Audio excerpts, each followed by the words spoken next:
ക്യാൻസറിനെതിരെ പൊരുതാനായി Calicut city service സഹകരണ ബാങ്കും MVR cancer സെന്ററും സംയുക്തമായി അവതരിപ്പിക്കുന്ന ക്യാൻസർ ചികിത്സാ സഹായ പദ്ധതിയാണ് മാസ് കെയർ.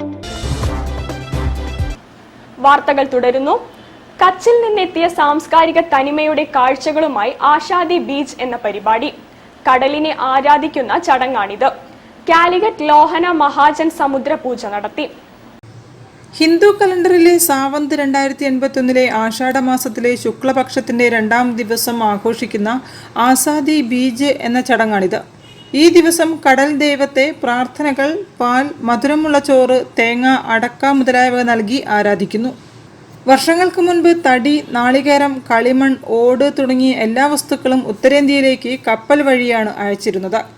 കടൽക്ഷോഭം, കടൽ കൊള്ളക്കാർ എന്നിവയിൽ നിന്നും സംരക്ഷിക്കുന്നതിനും സമൂഹത്തിലും കുടുംബത്തിലും ബിസിനസ്, സമാധാനം, ഐക്യം എന്നിവയുടെ അഭിവൃദ്ധിക്കും വേണ്ടിയാണ് പൂജകൾ നടത്തുന്നത്. കഴിഞ്ഞ 81 വർഷമായി കാലിക്കറ്റ് ലോഹന മഹാജൻ ഈ വാർഷിക പരിപാടി വലിയ വിശ്വാസത്തോടെയാണ് ആഘോഷിക്കുന്നത്.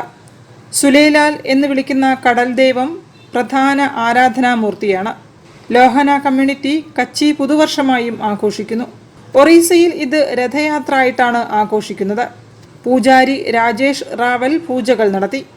കാലിക്കറ്റ് ലോഹന മഹാജൻ അംഗങ്ങൾ മയൂർ മജിദിയ, രാജേഷ് സുന്ദ്രാണി, R ജയന്തകുമാർ, പ്രതീക് മനേക് എന്നിവർ ഘോഷയാത്രയ്ക്ക് നേതൃത്വം നൽകി.